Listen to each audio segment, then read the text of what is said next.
Hello, everybody, and welcome to MedEdits office hours. We are super happy to have everybody here tonight. If you can hear me, and if you're watching, please let me know where you're watching from. And we are just going to, sit tight until we, get a few more people because it's exactly 7 p.m. So we definitely expect more people to be trickling in over the next 5 to 10 minutes. So we hope everyone is doing well.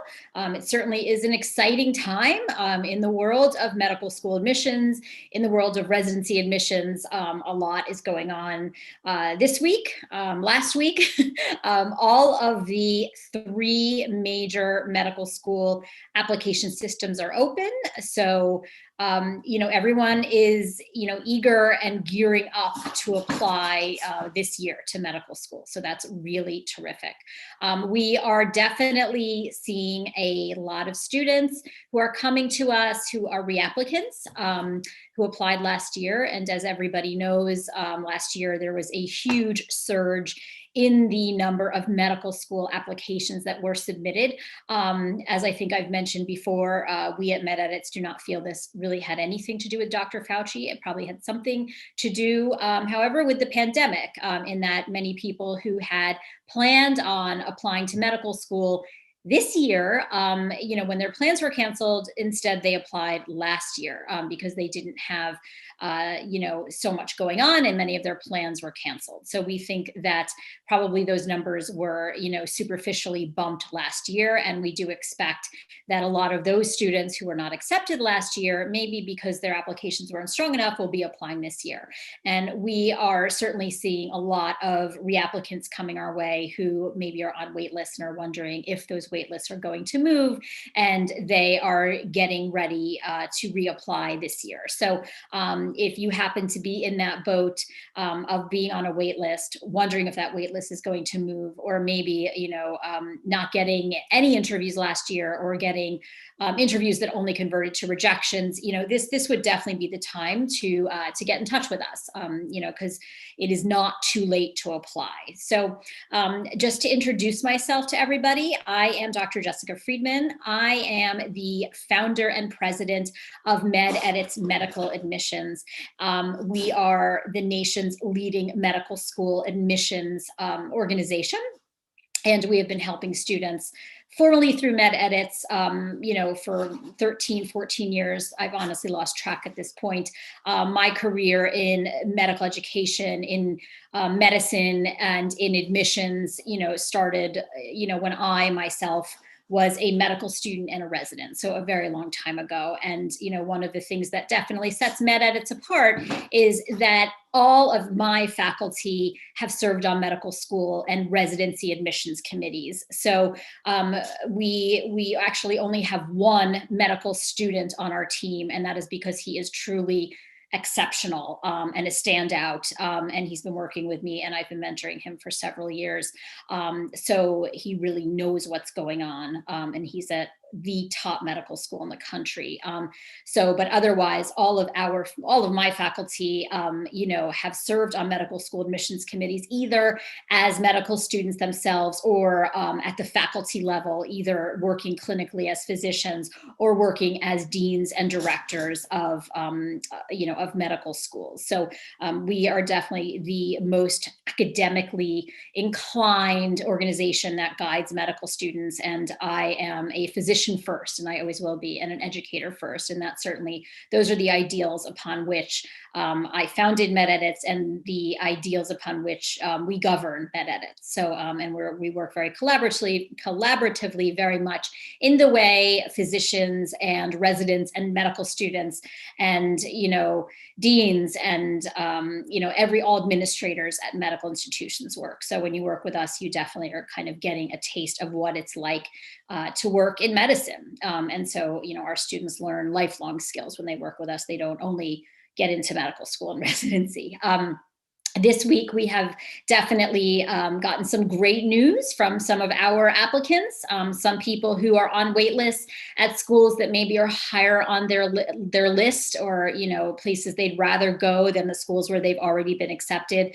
And we've had some really great acceptances, this week, from, all the way from, New York University, free tuition, no tuition, to, the Medical College of Georgia, to the University of Florida. We've had a number of really amazing acceptances come in from some of our waitlisted students. So, I think that also is a lesson in understanding that when you apply to medical school, even though you're submitting an application in late May, in June sometime, it really is a process that can go on for a full year. And we do expect waitlist to continue to move over the course of this late spring and early summer. So, there still is a lot that can happen. So when one person, for example, moves off a waitlist at one school, it trickles down, right? So wherever they were holding a spot, that spot then opens up. So it's a cascade and a domino effect. So we definitely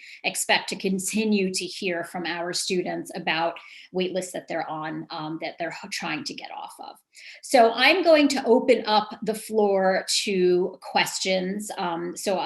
Please feel free to type any questions that you may have into the chat, and I'd be happy to answer them. I see we have Albert from Texas, we have Scott from Alberta, Canada, we have Lara from Jacksonville, Florida. So we certainly have a very nice geographic representation just from the students who have posted hello. So if you have any specific questions, please let me know.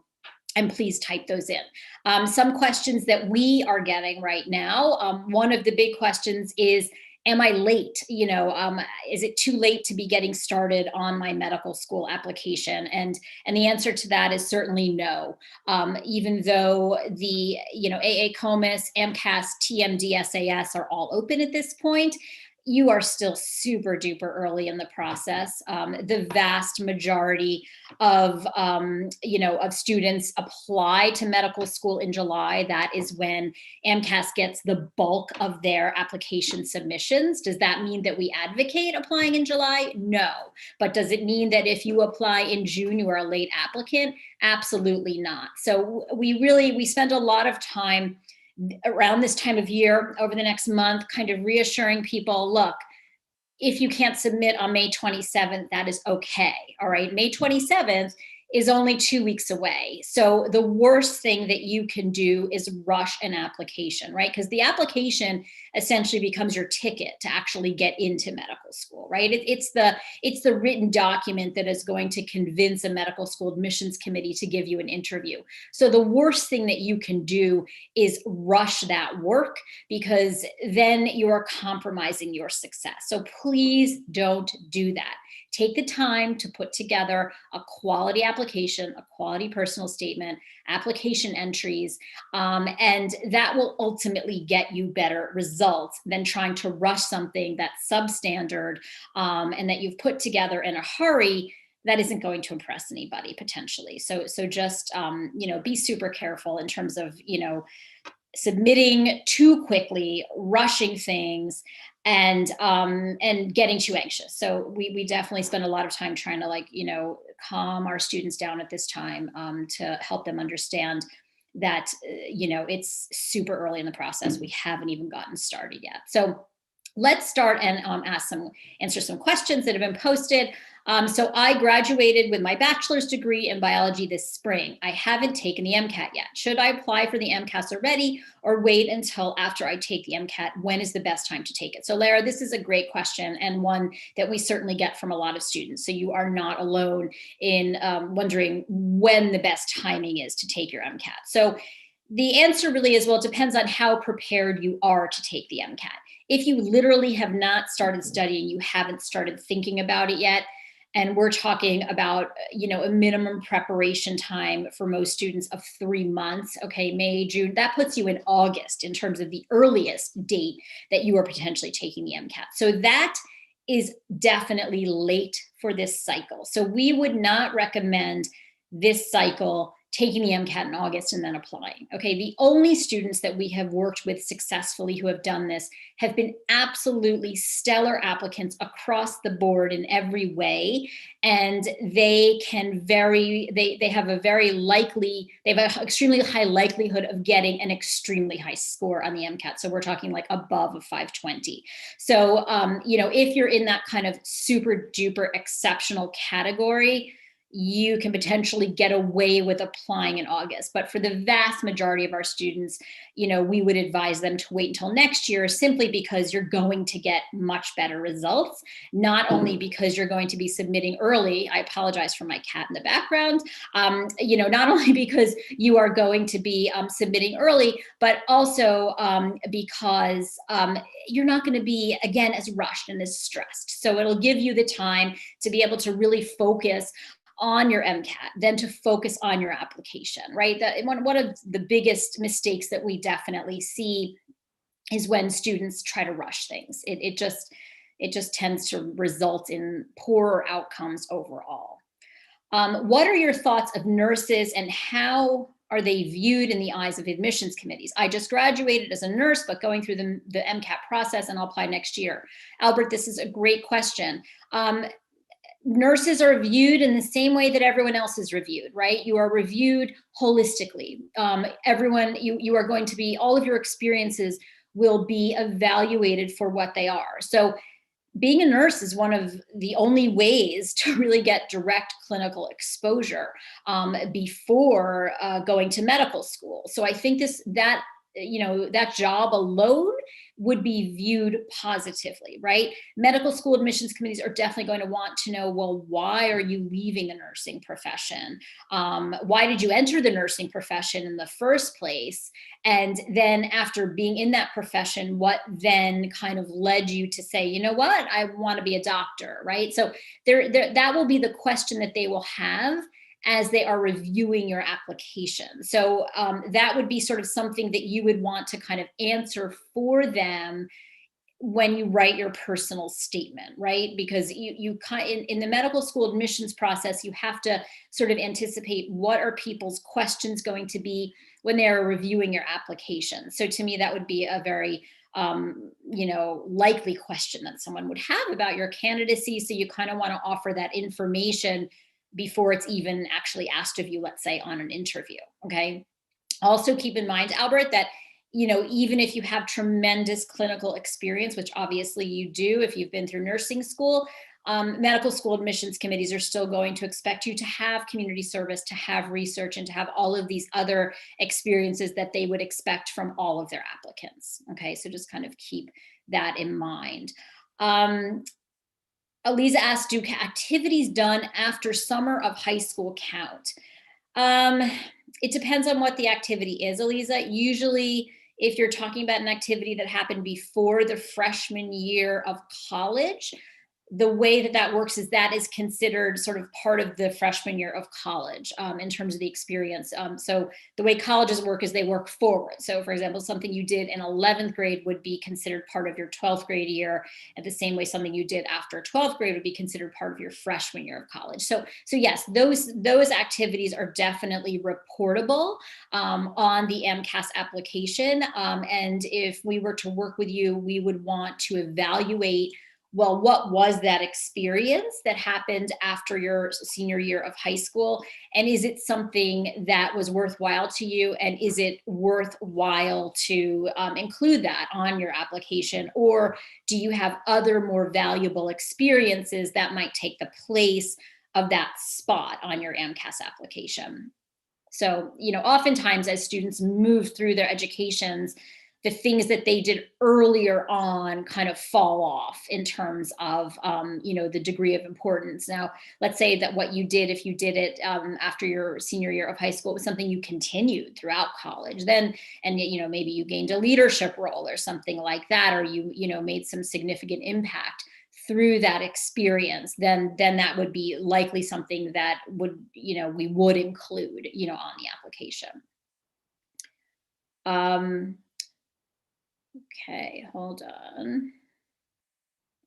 What are your thoughts on using Interfolio for submitting letters of recommendation? Spencer asks. Interfolio is terrific in terms of using to submit letters of recommendation. No one really cares kind of how you submit those letters.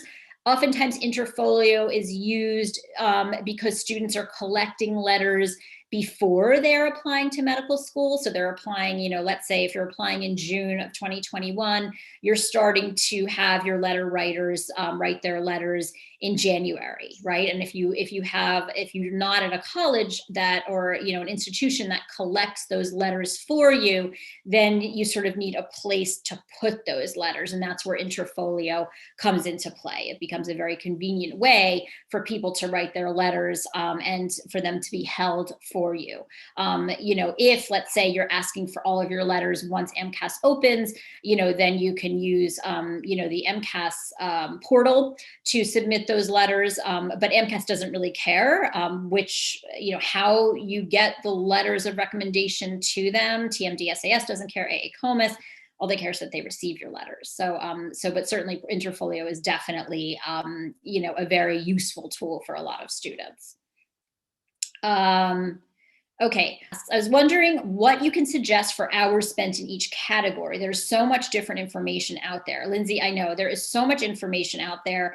And every once in a while, I will decide to, just kind of do a Google search, for various topics just to see what are my students seeing. And yes, there is a ton of information out there. And, this isn't just medical school admissions, this is everything. And I think part of what we all need to learn how to do well is how do you sift through the garbage and how do you kind of find the quality nuggets and the people who actually know what they are talking about. Okay. So when it comes to specific hours, okay, we don't like to kind of really, have people be wed to how many hours of an activity you absolutely need. And I have done a video on extracurricular activities for medical school, and we will post that link where I go over how many hours of each type of activity kind of top students have versus, how many students we recommend,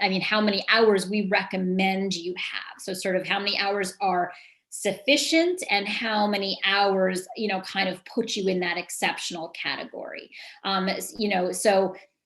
For top medical schools, for example, you're going to want to do a significant amount of research, up to 500 to 1,000 hours. I mean, we have students who work in labs ongoing over 1 to 2, to 3 years. But like in terms of collecting hundreds and hundreds of shadowing hours, this is something that we do not advocate. But you essentially want to make sure that you excel in at least one category, so to speak, but if you can excel in terms of the amount of time you've devoted to at least 2 categories, that would be great as well. But I think you're going to find a lot of useful information about this topic on the extracurricular video. And again, if we will post that, once we are done. Let me just make sure I didn't miss anything. What is the best time to take the MCAT exam? We touched on this already, but we advise taking the MCAT exam no later than June 18th for this year. So certainly there are some students who can probably take the MCAT exam in July and still be okay. If you take the MCAT exam in July, we still want you submitting your application in late May, early June. And if you are doing that, then we would want you working on your secondary essays before you take the MCAT, right? So that your MCAT essentially becomes the last thing that hits the medical school admissions offices that makes your application complete, okay? So nobody reviews your application until it's complete. And it's complete once all the secondaries are in, once your MCAT is in, once all your letters are in, your transcripts obviously have to be in just for you to be verified. So in our ideal world, we would like students taking the MCAT at the latest by that mid-June, June 18th date. But if you have to push it to July, it's not a complete deal breaker. What is most important to understand is that the MCAT is a crucial ingredient to medical school admission success. So you don't want to take the MCAT earlier then you need to, if it's going to compromise your performance on that exam. So oftentimes we will work with students who, let's say, we're planning on taking the MCAT in May, but they realize, my gosh, I'm only, I'm scoring a 508 and I really want to get a 515, and so they will, because of how they are performing on practice tests, they will then push that MCAT date forward, let's say to August, and they will decide then to apply next year, just because they realize that they're not quite ready for the exam and they're not going to get the score that they want that's going to put them in a position to earn the most medical school interviews possible. Okay, Leah asks, if I have a 3.2 science GPA, but overall 3.6 from Cornell, do you think I would be able to be a decent candidate with GPA alone? I still have to take the MCAT and hope to score 505 to 508 range. So a 3.2 is a bit low. We would want to know, Leah, where you are from. So certainly depending, sometimes, if you look at the average GPAs for students from different states, they're going to vary, right? So if you are from a state that is, let's say, a little bit easier, I hate using the word easy in med school admissions because nothing is easy, but if you are from a state where the average GPAs of accepted students to that state medical school are a bit lower, depending on where your GPA trend is, maybe it's possible. But like, let's say you're from a state like California or, New York, where it's a bit more competitive, we would probably be very concerned about a 3.2 science GPA, okay? Something else that you need to think about is, what is your demographic profile? And this does make a difference. So when you look at the Association of American Colleges data, they will break down what the average MCATs and GPAs are for different ethnic groups. And this is just a fact. So when you are trying to assess your competitiveness, you need to look at what is that average data for those different ethnic groups. And if you want me to send you links to where you can find this data, because sometimes it's not so easy to find, if you email info@mededits.com requesting that, I'll send you the links to that data. And ditto for the MCAT. So an MCAT of 505 to 508, we would not consider that to be very competitive for allopathic medical schools, so MD granting medical schools in the United States. But maybe you're interested in osteopathic medical schools, so that would be competitive for osteopathic medical schools. So there would be a lot more information that we would want from you to determine your overall competitiveness with a 3.2, a 3.6 from Cornell, and a 505 to 508. Okay, also from Leah. Where did it go? I'm so sorry. You were doing an MPH. I apologize. Okay, I'm doing an MPH at UVA next year. And running, okay, you're also running for UVA. MPHs are wonderful, okay? They're great, especially if you have a demonstrated interest in public health, in global health, in preventive health. The issue with MPHs, especially for someone who has a lower science GPA, is a lot of times MPH curriculums are not dominated by BCPM or biochem, physics, math courses. So those MPHs actually won't bump your BCPM GPA as much as maybe, let's say, a special master's would bump that. So special masters are programs that are specifically designed for students who are looking to improve their academic profile for medical schools. And those programs are obviously dominated entirely by BCPM classes. So the one thing that I'd be concerned about an MPH for someone who has a lower BCPM GPA is that you're not going to necessarily get that bump that medical schools are going to be looking for. But again, we would be looking at grade trend, where were you your junior and senior years, with your BCPM GPA as an undergraduate. Okay,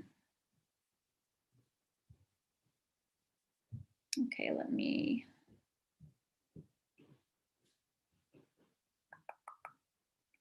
Does AMCAS add the grades I have from a university I attended 1 year but left to my cumulative. Absolutely. So if those are undergraduate classes, those will be counted towards your undergraduate GPA. So certainly, so your GPA and MCAT and on MCAS is going to be broken up based on your undergraduate and your postgraduate GPAs. So yeah, absolutely.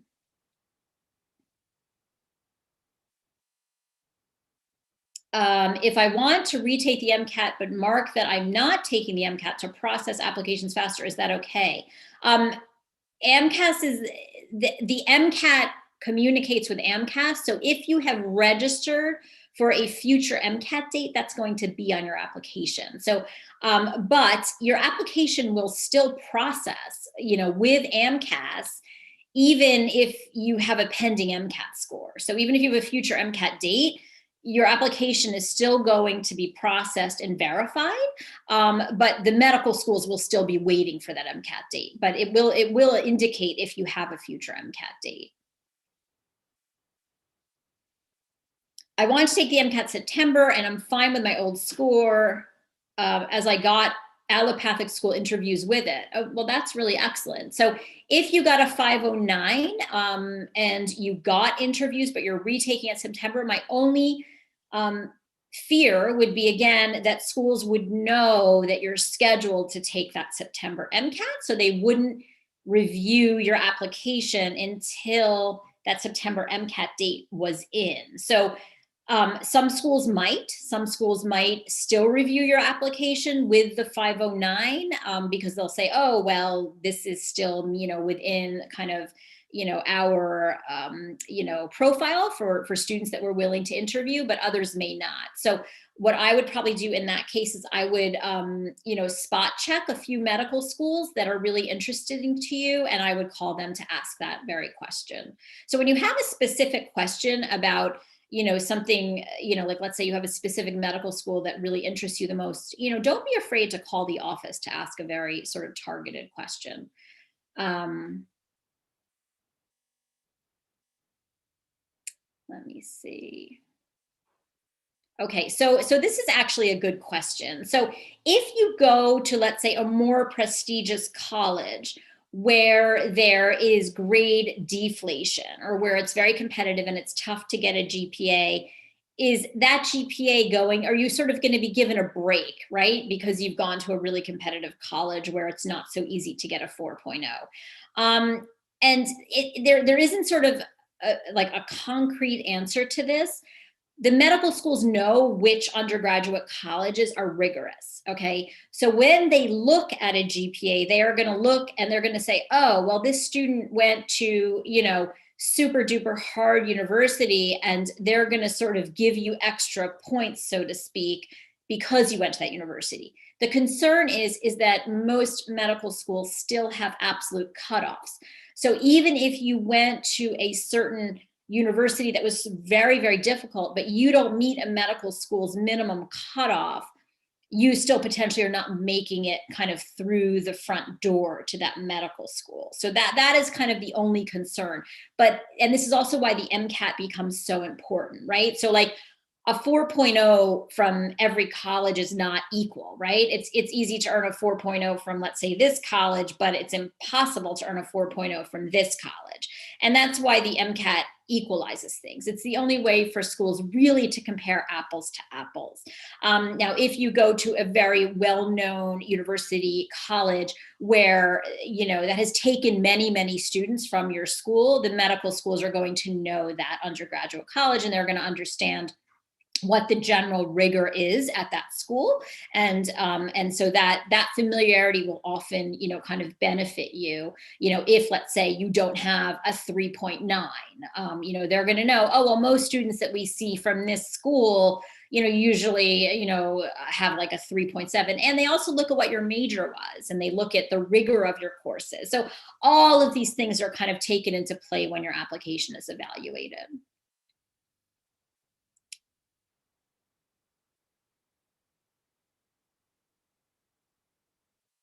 Someone asked, do we have a screening process before accepting a student? And I think you mean MedEdits.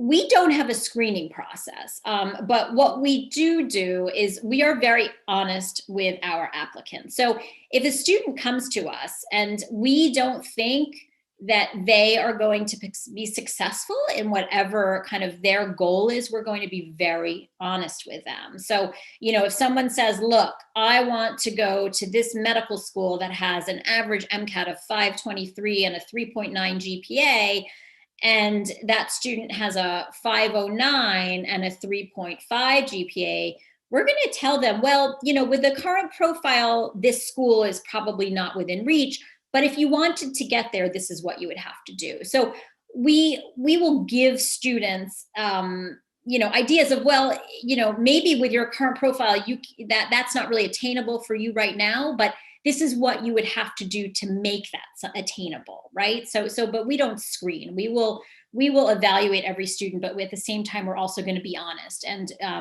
if someone comes to us and they say, look, I want your biggest package because I'm applying this year, and we will explain to them, hold off, because we first need to make sure you're competitive to apply this year. So we never want to kind of guide. We want to guide students towards success, right? Our goal is not just to kind of get as many students to work with us as possible. Our goal is to get students to work with us when they are ready to be successful. And that's why we often work with students, over the course of 1 to 2 to 3, 4 years, right? We will come up with an overall game plan. Well, this is kind of what you need to do in order to be ready to be a successful medical school applicant. So let's kind of come up with a 2-year plan for you. And so that's really how we approach students. Okay, so someone asked about the EAP program at Georgetown, the Early Assurance Program at Georgetown. And that is a program where students at the end of their sophomore year can apply to Georgetown Medical School. These are great programs for students who go to Georgetown, right? This is a fabulous program. There are higher acceptance rates.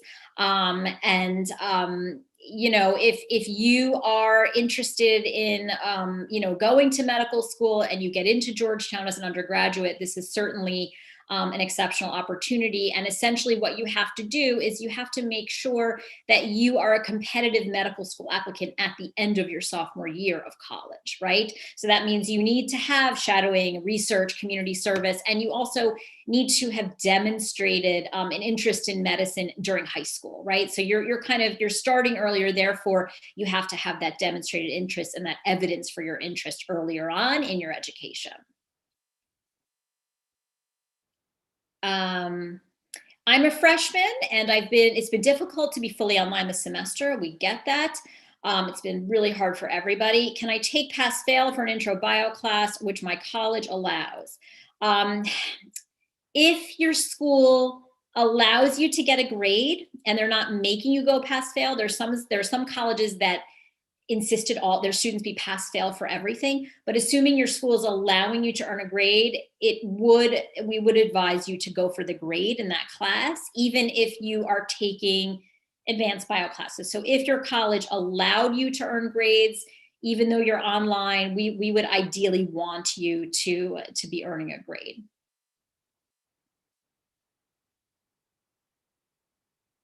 And this is sort of the same type of questions. How do schools view grades that are lower in the sciences, during the pandemic? Medical schools know that this has been a very, very difficult time, right, for students. It's been a hard time to be online. It's been a hard time to earn grades. It's been a hard time to get to know your professors and to get really strong letters of recommendation. It's been a hard time to get experiences. So certainly, again, medical schools are looking at everything holistically, and they understand that there have been challenges. And medical school applications are going to look different this year, right? Because the students applying this year had to go through a year and a half of the pandemic, of having opportunities kind of, cut short or not happen. You've had more online school, and you've just been sort of dealing with this for longer. And it's, it's been very hard to cope, with the pandemic as a student at every level. So certainly medical schools are going to be more forgiving than they've been in the past. And you also have to realize you're not alone, right? So everyone applying this year is going to kind of have a different looking application, than students last year, and certainly from students 2 years ago. So I think that that's really important. And even students applying next year, those applications are going to look different. So medical school admissions committees are going to kind of get used to seeing, well, what have students been doing during the pandemic, and how have they been staying productive? And so all of that's going to be looked at within context. And, this is all part of the holistic admissions process. So I just want to thank everyone for tuning in tonight. We will be doing this again next week. Please visit our website, www.mededits.com. If you have any questions, in advance of our session, please email info@mededits.com. And again, we are actively working with students at this time who are applying to medical school this year, who are applying to residency this year. And like I said, we've had tremendous success. Our students have just, done phenomenally well this year, and we are super proud of them. So if you want to join that incredible group, please think about working with us, and sign up for a free 15-minute consultation. We will put the link, to the right, and but you can also find that link on our website as well. So thank you all so much, and I hope you all have a good night.